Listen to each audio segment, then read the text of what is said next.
Hi, my name's Jason, and I'm a member of the Adalo team. And today I wanted to talk about something that we've been working on here in recent months, which I think is going to be of particular interest to any business having an interest in building an app on top of Adalo. Historically, when building an Adalo app, users have relied upon the database that is provided with every newly created app to manage app data. And this database, believe it or not, is real. It's a Postgres database that is spun up in real time whenever a new app is created. And that database is accessible via the database icon located on the left side of the app builder. And you can see with every new database, a users table, we call these tables collections, is automatically created.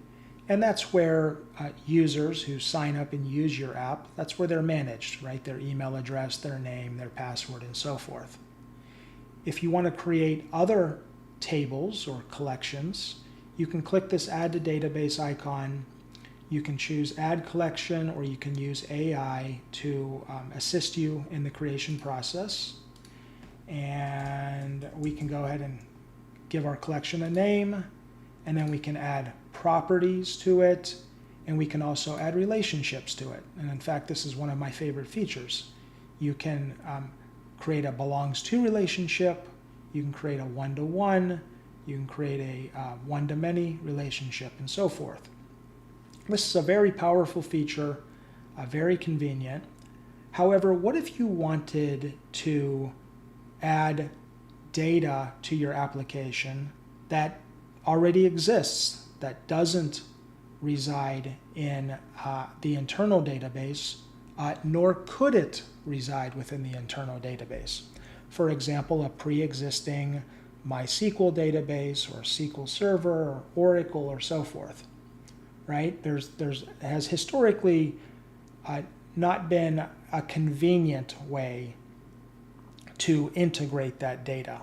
And I say convenient way because there actually is a way to do that, and that's done through a collection.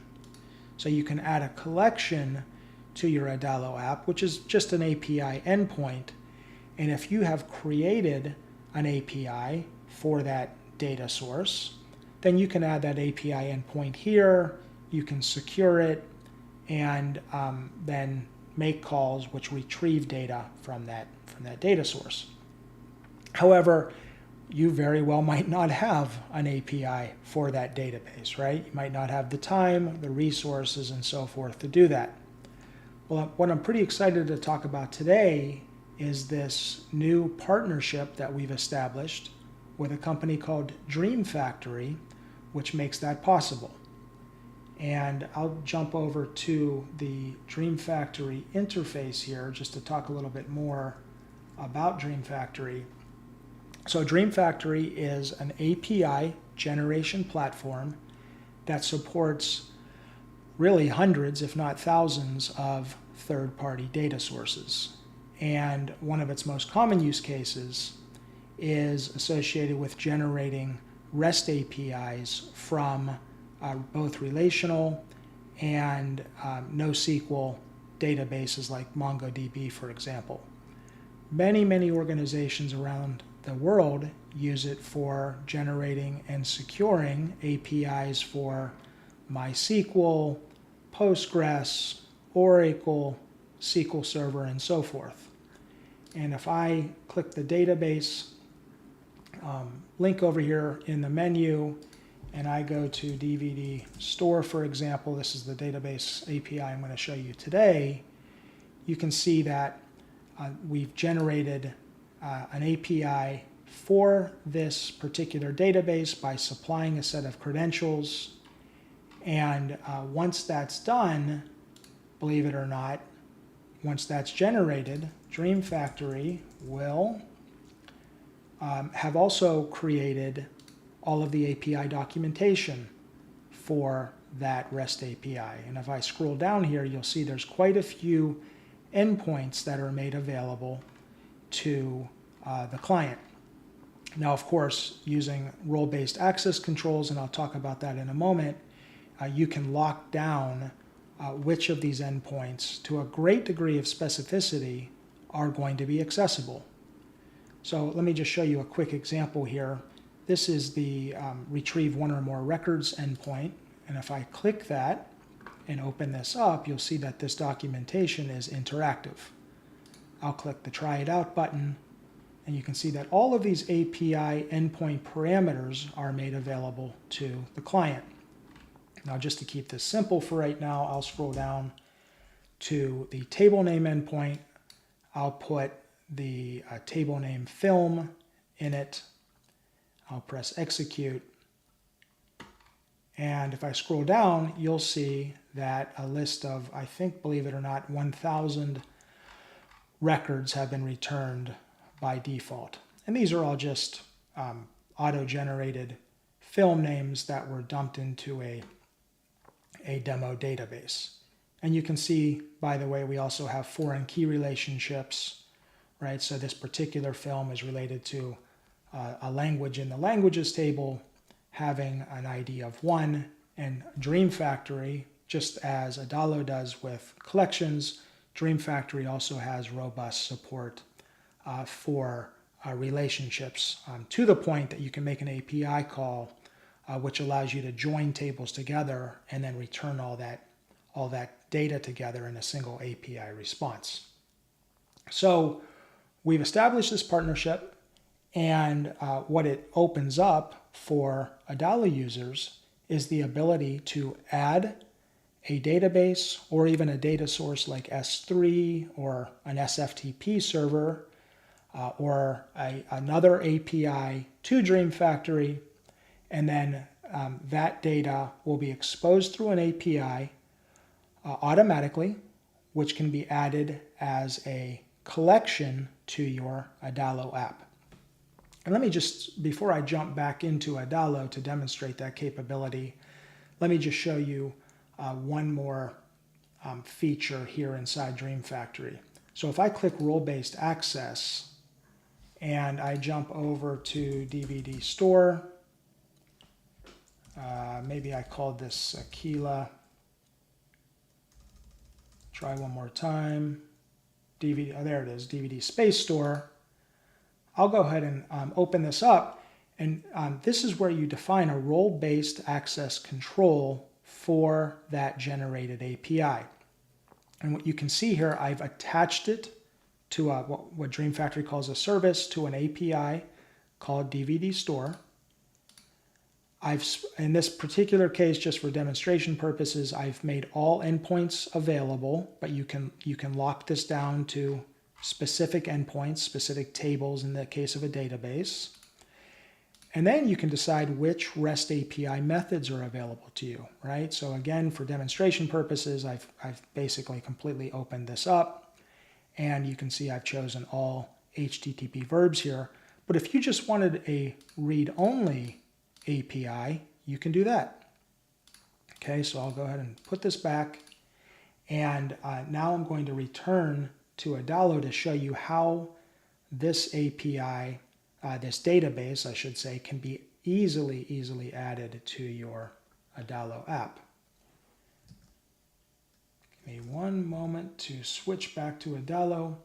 And so I mentioned the collections previously. And you can see here we have this just demonstration app.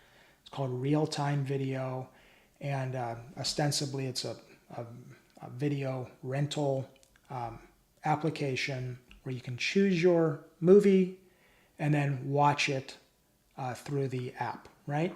So in order to bring in that data, that film data, data about the actors and so forth, what I've done is I've added an external collection.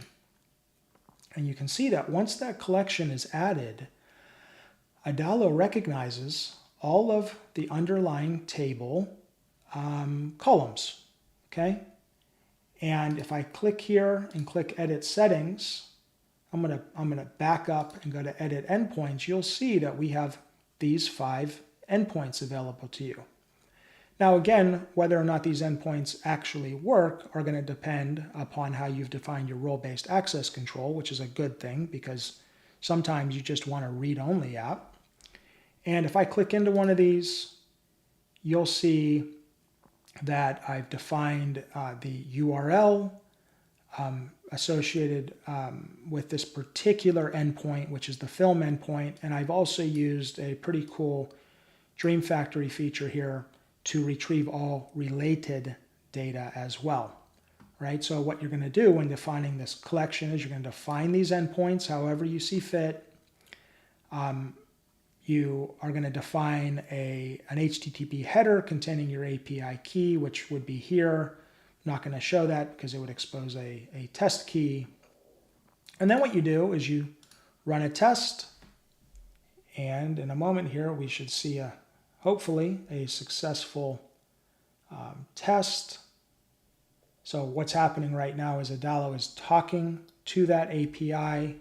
And sure enough, it's successful. I haven't made any changes, so no need to press Save Collection. I'm just going to click out of here.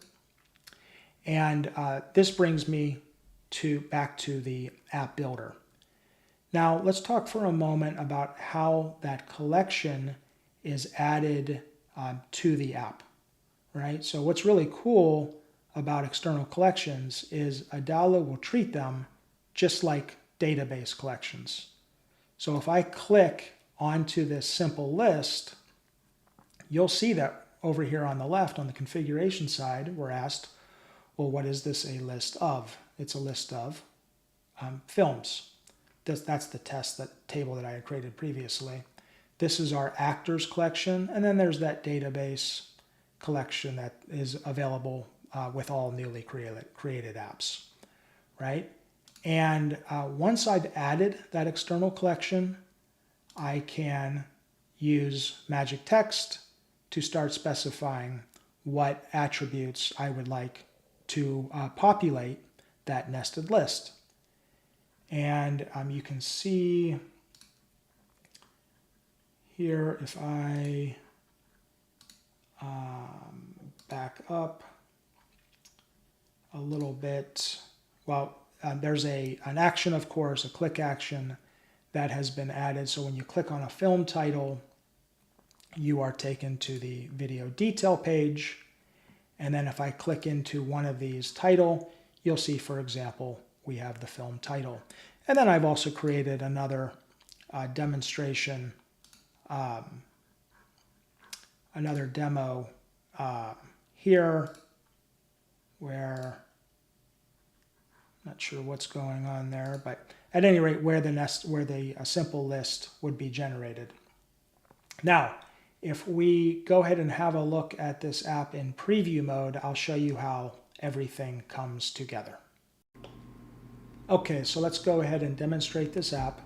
I'm going to click the View App button here, and we'll go to our staging preview. That's going to open up the new tab. And you're going to see here we have the little spinner, and this is going to take a slightly longer moment because I did not limit the number of records being returned in this particular demo. What this actually loaded was, believe it or not, 1,000 movies, 1,000 movie entries. And if I scroll back up to the top here, we'll use the search feature, and you can see that the search is instantaneous, right? Pretty neat.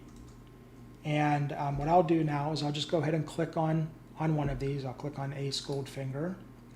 And we've been taken to a poorly designed page. I'm not exactly a designer, but nonetheless, it's instructive to see this. We've been taken to the detail page, and we see some information about this particular film, including the title, the rating, the rental price, the genre, and a small, this is the language, and then a small description of that particular film. So we're still in early days with this feature.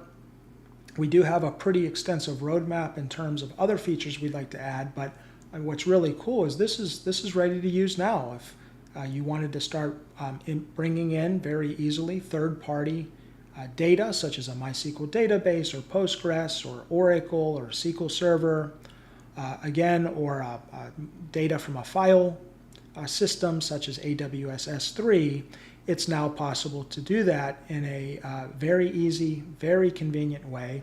And if you'd like to learn more about this feature, feel free to get in touch with us and we'd be happy to walk you through a longer demo. Thanks.